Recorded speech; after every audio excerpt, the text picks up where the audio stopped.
अस्सलाम वालेकुम viewers, I am doctor any. उम्मीद है आप अपनी फैमिली के साथ खैरियत से होंगे। आज हम डिस्कस करेंगे कि सेहतमंद प्रेगनेंसी के लिए हमें किन चीज़ों से परहेज़ करना चाहिए, क्या खाना पीना चाहिए, किस पोस्चर में लेटना चाहिए, क्योंकि ये बहुत आम सवाल हैं जो मरीज़ और इनके घर वालों के जहन में होते हैं। Tip number 1, diet. आपका खाना हेल्दी और न्यूट्रिशियस होना चाहिए। बाहर के खाने और जंक फूड से परहेज़ करें। घर का बना हुआ खाना खाएं। स्मॉल फ्रीक्वेंट मील्स यानी थोड़ा थोड़ा खाना थोड़े थोड़े वक्फे से खाएं। कभी लिक्विड ले लें, किसी टाइम सॉलिड खा लें, क्योंकि प्रेगनेंसी में नौजिया और वॉमिटिंग ज़्यादा होता है और एक बार में ज़्यादा खाना नहीं खाया जाता, इसलिए स्मॉल मील्स लें। स्पाइसी और तली हुए खानों से परहेज़ करें, क्योंकि ये तेज़ाबियत का बाइस बनते हैं। Tip number 2, balance diet. अपनी डाइट में प्रोटीन्स, कार्बोहाइड्रेट्स और फैट्स का बैलेंस होना चाहिए। ये नहीं कि सिर्फ प्रोटीन ही प्रोटीन खा रहे हैं या सिर्फ फैट्स का इस्तेमाल कर रहे हैं और प्रोटीन्स और कार्बोहाइड्रेट डाइट में ले ही नहीं रहे। तो आपकी डाइट में बैलेंस होना चाहिए और विटामिन और मिनरल से भरपूर होना चाहिए। टिप नंबर 3, अब कौन सी चीज़ों से परहेज़ करना चाहिए? चाय और कॉफ़ी की मिकदार को कम कर दें। दिन में 1 या 2 कप ले सकते हैं। इससे बच्चे की ग्रोथ पर फ़र्क नहीं पड़ता। पहले 3 माह में कच्चे पपीते और पाइनएप्पल को नहीं खाना चाहिए, क्योंकि इनमें एक एंजाइम होता है जिससे मिसकैरेज का रिस्क ज़्यादा होता है। खाने को अच्छी तरह पका कर खाएं, क्योंकि रॉ पोल्ट्री और सी फूड में कुछ बैक्टीरिया होते हैं जो मिसकैरेज और वक्त से पहले डिलीवरी का बाइस बन सकते हैं। ज़्यादा कलेजी खाने से परहेज़ कीजिए, क्योंकि इसमें कोलेस्ट्रॉल और विटामिन ए रेटिनॉल की मिकदार ज़्यादा होती है, जो मिसकैरेज और बच्चे में बर्थ डिफेक्ट्स का बाइस बन सकते हैं।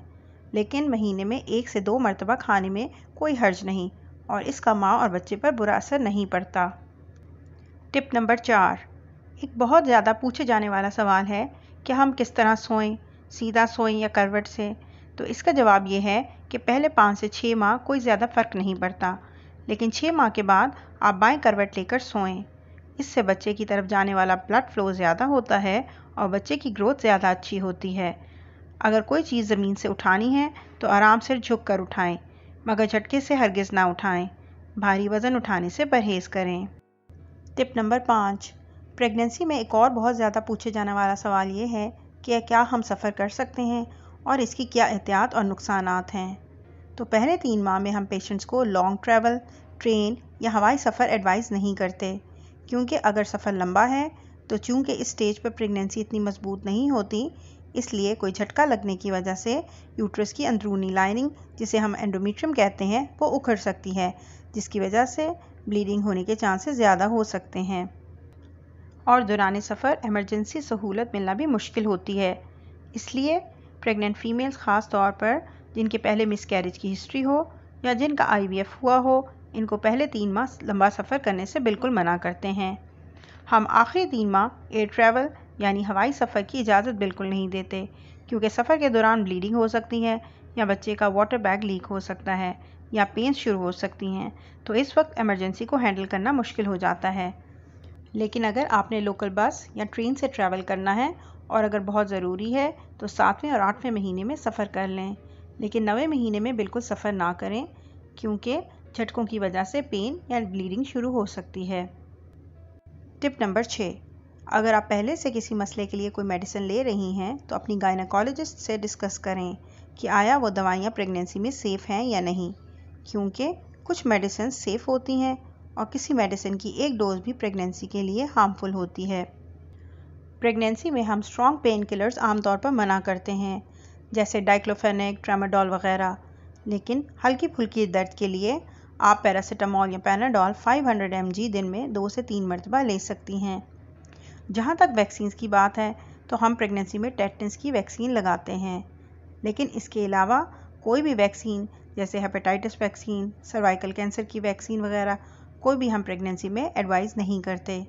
अगर आपने कोई भी वैक्सीन ली है तो आप इसके 3 माह तक प्रेगनेंसी की प्लानिंग ना करें, क्योंकि इससे बच्चे का नुकसान हो सकता है। चुनाचा इस सिलसिले में अपनी गायनेकोलॉजिस्ट से डिस्कस करें। जो दवाई भी खाएं खुद से शुरू ना करें, बल्कि अपने डॉक्टर से मशवरा कर लें। टिप नंबर 7, रोज़ाना खाने के बाद 20 से 25 मिनट वॉक को अपना मामूल बनाइए। डीप ब्रीदिंग एक्सरसाइजेज भी प्रेगनेंसी में बहुत फ़ायदेमंद हैं। एंटीनेटल एक्सरसाइजेस हम 3 माह के बाद एडवाइस करते हैं, लेकिन अगर बच्चे का प्लेसेंटा नीचे है तो आपकी गायनेकोलॉजिस्ट आपको इस बारे में प्रॉपरली एडवाइस कर सकती हैं कि आपने इन एक्सरसाइजेस को कब शुरू करना है। टिप नंबर 8, प्रेगनेंसी में ख़वातीन को थकावट रहती है। कोशिश करें फैमिली हेल्प लें। जब मुमकिन हो रेस्ट करें। खाना टाइम पर और वक्फे वक्फे से खाएं। अपने आप को हाइड्रेटेड रखें। पहले 3 माह फॉलिक एसिड का इस्तेमाल बाकायदगी से करें और इसके बाद अपनी मल्टीविटामिन और कैल्शियम रेगुलरली खाएं। टिप नंबर 9, अगर प्रेगनेंसी में कोई भी मेडिकल प्रॉब्लम है जैसे शुगर, ब्लड प्रेशर या थायराइड का मसला, तो इसका मुनासिब कंट्रोल बच्चे और माँ दोनों के लिए इंतहाई ज़रूरी है। इसलिए अपनी डॉक्टर को रेगुलरली चेक करवाएं ताकि अगर कोई कॉम्प्लिकेशन हो तो इसका बरवक्त इलाज किया जा सके।